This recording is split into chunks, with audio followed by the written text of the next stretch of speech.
hanya di Project.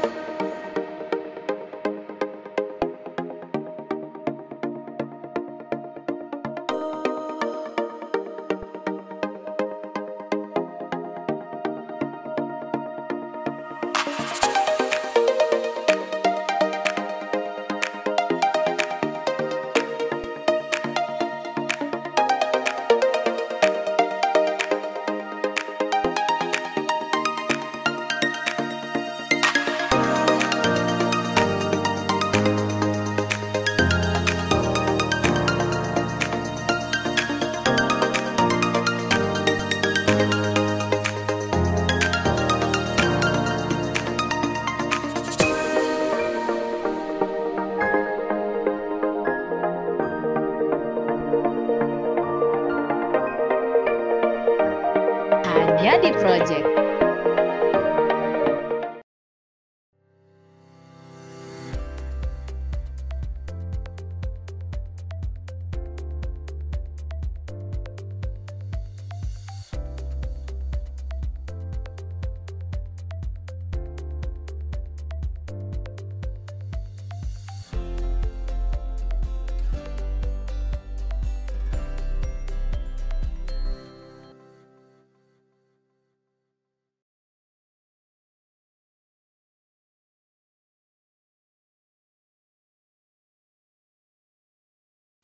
Halo, salam properti. Saya Litra Handa, CEO Indonesia Property Watch.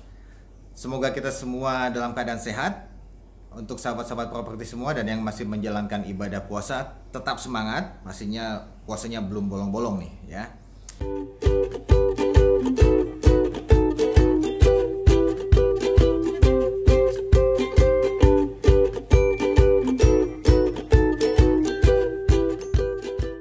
Hanya di Project. Oke, pada kesempatan ini saya mau berbagi cerita sedikit. Saya beri judul Jangan Sampai Musiknya Habis. Nah, ini sangat terkait dengan siklus properti. Ya, bagaimana ketika kita berinvestasi di properti, kapan kita hold, kapan kita membeli, dan kapan kita menjual. Ya, banyak yang belum menyadari. Jadi artinya disadari atau tidak, dipercaya atau tidak, siklus itu ada. Ya. Properti, ekonomi, bahkan manusia pun mempunyai siklusnya masing-masing.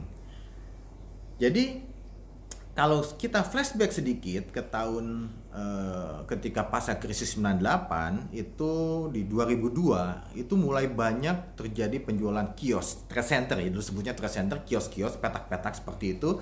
Dan harganya ada yang dari 10 juta per meter persegi, jadi 15 juta, dan naik terus sampai berlipat-lipat. Nah, saat itu biasanya pengembang sebelum di launching dia akan memanggil agent-agent ya.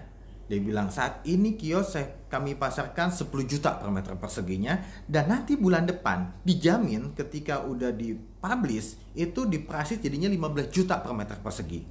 Semua agent pasti tertarik. Artinya dari 10 juta ke 15 juta itu 50% dalam sebulan. Dan waktu itu saya pernah melakukan launching pertemuan dengan agent seperti itu. Satu hari terjual 400 unit dan hanya diwakili oleh 5 agent. Artinya apa? Agent membook semua dengan harapan nanti bulan berikutnya akan terjadi kenaikan 50% dari 10 juta ke 15 juta per meter persegi. Dan tidak ada instrumen investasi lain yang bisa menjamin 50% sebulan hanya di properti, dan itu terjadi. Ya. Kemudian kalau kita lihat lagi, ketika tren naik properti di 2009 sampai 2012, 2008 saya waktu itu pernah bilang ini properti akan naik karena tanda-tandanya properti udah di bawah, tidak ada alasan untuk tidak naik. 2009 betul terjadi kenaikan properti, bahkan dari 250 juta naik 500 juta, 750 juta masih ada yang beli, 1,5 M masih ada yang beli sampai 2 miliar. Ya, jadi selama 2 tahun dari 250 juta jadi 2 miliar. Bahkan ruko itu bisa naiknya nggak dalam ratusan juta lagi, miliaran gitu ya. Dalam berapa bulan 10 miliar, 11 miliar, 12 miliar, 15 miliar. Nah, itu terjadi properti ketika permintaannya naik, daya beli masyarakat cukup bagus, pasar pun mendukung. Tapi kondisi seperti ini, saya mau menganalogikan dengan permainan ketika bapak dan ibu masih anak-anak. Ya, jadi kalau bersyukurlah Bapak dan Ibu kalau masih yang kecilnya masih dirayakan ulang tahunnya. Kalau masih ingat, itu dulu ada permainan estafet spidol, ya. Jadi spidol ini diberikan ke anak yang paling ujung, ya. Kemudian musiknya dinyalakan, gitu ya. Ini estafet dari anak ke anak terus berestafet, itu spidol ya. Spidolnya berestafet dari satu anak ke anak lain. Dan biasanya ketika musiknya udah mau habis, anak-anak udah tahu nih, ini musiknya udah mau habis. Spidolnya semakin cepat estafetnya. Karena apa? Yang masih pegang spidol ketika musiknya telah habis, dia akan dihukum. Itu yang terjadi di properti. Ketika harganya di 250 juta, naik ke 500 juta, di 750 juta, dibilang, ini 3 bulan lalu ini 250 juta. Sekarang 750 juta, nanti bisa 1 miliar. Cepat ya beli. Oh iya ya, dibeli. Betul. 2 bulan, 3 bulan berikutnya jadi 1 miliar. Ya, yang 1 miliar ini tuh sampai 2 miliar. Nah, ketika 2 miliar ini, si pembeli 2 miliar ini dia bilang ke temannya, dulu 2 tahun yang lalu ini 2 miliar. Ini kenaikannya gila-gilaan, dulu 250 juta kok. Sekarang ini 2 miliar. Nanti ini bisa 2,5 miliar. Nah, si calon pembeli yang ini dia tidak mungkin tidak tahu properti, atau dia tidak sadar ya kenaikannya apa masih berlanjut atau enggak. Dia bilang, oh betul ya, waduh properti luar biasa, saya beli deh. Dia beli 2 miliar. Apa yang terjadi? Ketika dia beli yang 2 miliar, musiknya habis. Artinya ketika si dia beli yang 2 miliar, musiknya habis. Ketika musiknya habis, apa yang terjadi? Dia dihukum. Bagaimana properti menghukumnya? Ketika dia jual lagi mau properti, tidak ada yang bisa beli. Tidak ada yang mau beli. Ya, artinya teman-temannya yang investor pun yang mau beli pun dia bilang, aduh ini saya udah banyak. Saya ada 7-10 aset, bahkan dia bilang dia nggak bisa exit juga, dia nggak bisa jual karena semua udah beli aset, dia tidak bisa exit, dia bisa menjual lagi, bahkan diskon 10-20% nggak mau membeli lagi. Harga udah terlalu tinggi, udah over value.